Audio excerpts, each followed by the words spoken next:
Good morning बच्चों। आज हम स्टार्ट कर रहे हैं पौधों का वर्गीकरण। पौधों का वर्गीकरण मतलब पौधों को अलग अलग समूह में कैसे रखते हैं। उसके तीन मुख्य आधार हैं। पहला है पुष्प के आधार पर। पुष्प के आधार पर पौधे दो प्रकार के होते हैं। एक होते हैं वो जिनमें पुष्प होते हैं, एक ऐसे होते हैं जिनमें पुष्प नहीं होते। जिनमें पुष्प होते हैं उनको बोलते हैं पुष्पी पौधे, और जिनमें पुष्प नहीं होते उनको बोलते हैं अपुष्पी पौधे। ठीक है। सेकंड नंबर पर आयु के आधार पर, यानी उनकी उम्र के आधार पर। उम्र के आधार पर पौधे होते हैं एक वर्षीय, द्विवर्षीय और बहुवर्षीय। एक वर्षीय,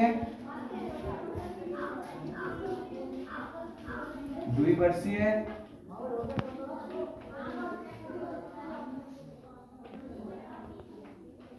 और नंबर 3 बहुवर्षीय। एक वर्षीय पौधे वो होते हैं जिनका जीवन काल एक वर्ष का हो या एक वर्ष से कम का हो, उनको एक वर्षीय पौधे कहते हैं। जैसे गेहूं, धान, मक्का आदि। कुछ पौधे ऐसे होते हैं जो एक साल तक तो उनमें वृद्धि होती है और एक साल के बाद यानी दूसरे साल में उनमें फल लगते हैं। ऐसे पौधे को कहते हैं हम द्विवर्षीय पौधे। उसमें केला उदाहरण है इसका।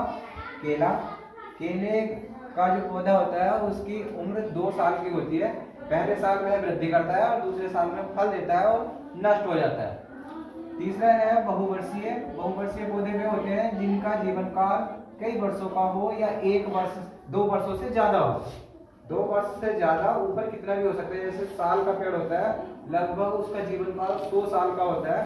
ऐसे ही कुछ पौधे ऐसे हैं 20 साल 30 साल। तो इनमें मुख्य हैं कुछ इमारती पौधे भी होते हैं, इमारती लकड़ी जिनसे मिलती है, और जो हमारे आसपास हमारे परिवेश में दिखते हैं जैसे आम, नीम, जामुन,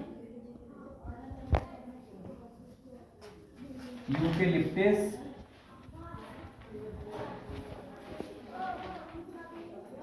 आदि। और भी बहुत है, नीम है, बगैन है,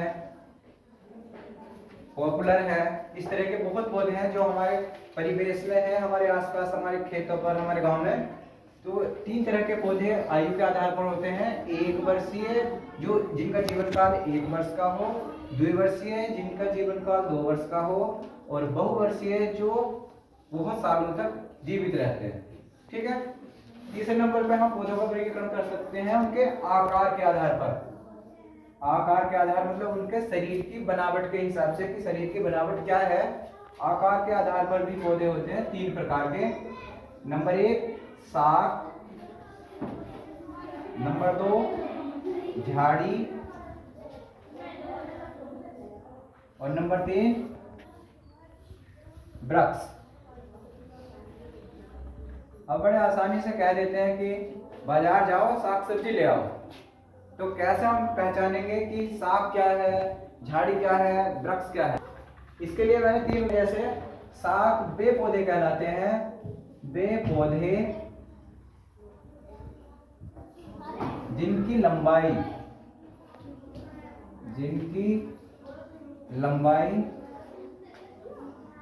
1 मीटर होती है। 1 मीटर या उससे कम, 1 मीटर या उससे कम हो, साग कहलाती है। जैसे आप ऐसे पौधों के नाम बताओ जो 1 मीटर से कम के हों। सरसों, और बताओ। मक्का, धनिया, पालक, चना आदि। बड़ी आसानी से हम पहचान सकते हैं कि साग क्या है। वे पौधे या वे छोटे छोटे पौधे जिनकी लंबाई 1 मीटर या उससे कम होती है, वे साग कहलाते हैं। जैसे ही हमारे पास है साग के रूप में, ये क्या चीज है, ये टमाटर का पौधा है। इसको हम कह सकते हैं कि ये एक साग है। ठीक है। और इससे हमें क्या मिलता है, सब्जी मिलती है। टमाटर की सब्जी होती है तो उसको हम सब्जी के रूप में इस्तेमाल करते हैं। टमाटर को बोलते हैं साग। क्यों बोलते हैं? क्योंकि इसकी लंबाई 1 मीटर से ज्यादा नहीं होती। इसकी लंबाई 1 मीटर होगी या उससे कम ही कम रहती है, इसलिए इसको हम साग बोलते हैं। और भी कई सारे उदाहरण हमने लिए हैं, सरसों, मक्का, धनिया, पालक, चना, ठीक है, मेथी है, बहुत सारे हैं इस तरह के। तो आज के बाद हमें ये पता हो जाना चाहिए कि साग किसे कहते हैं, ठीक है। दूसरे नंबर पर हमारा आता है झाड़ी। ऐसे पौधे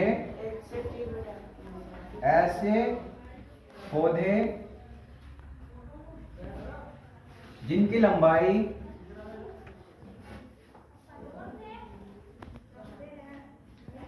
ऐसे पौधे जिनकी लंबाई 1 से 3 मीटर तक होती है, झाड़ी कहलाते हैं। झाड़ी कहलाते हैं। जैसे गुलाब, बेरी। बेरी को भी दो तरह की बेरी होती है, एक होती है जड़ बेरी, जड़ बेरी, गुड़हल, गुड़हल आदि, ठीक है। तो ऐसे पौधे जिनकी लंबाई 1 से 3 मीटर तक होती है, यानी 1 से 3 मीटर के बीच में, वो 1 मीटर का भी हो सकता है और 3 मीटर का भी हो सकता है, उसके बीच में कोई भी लंबाई हो। उदाहरण के तौर पे ये हमारे पास है गुलाब की टहनी, ठीक है। सबने देखा है गुलाब, अलग अलग रंगों के होते हैं, सफेद भी होते हैं, लाल भी होते हैं और पिंक भी होते हैं, गुलाबी। इसके अंदर कांटे लगे होते हैं पत्तियों के साथ साथ। इसकी लंबाई 3 मीटर के बराबर, लगभग बराबर होती है। इसको हम क्या कहते हैं? झाड़ी।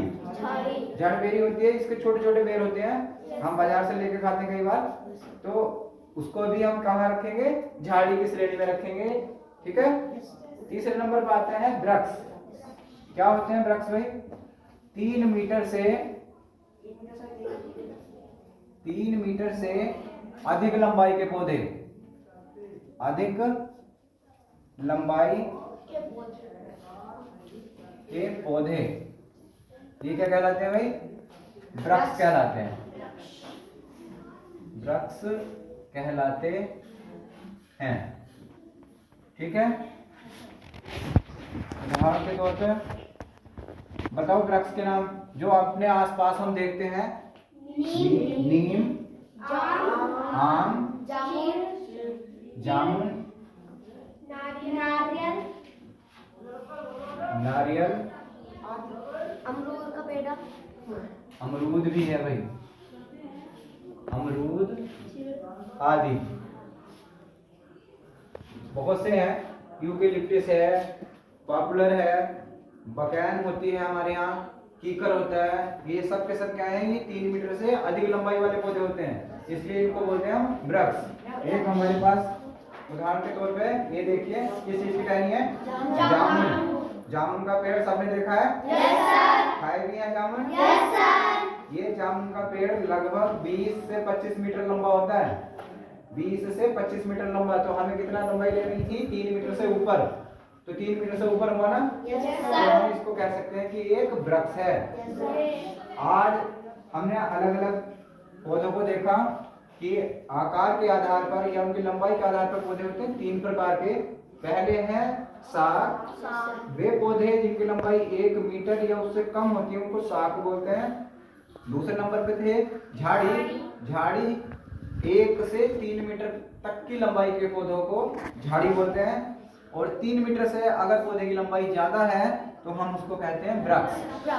तो अब हम पहचान सकते हैं, वर्गीकरण का मतलब होता है छांटना, चीजों को अलग अलग उनके आकार के आधार पर अलग अलग रखना, ठीक है। तो अब हम वृक्ष, झाड़ी और साग को अलग अलग पहचान सकते हैं, ठीक है। ठीक है।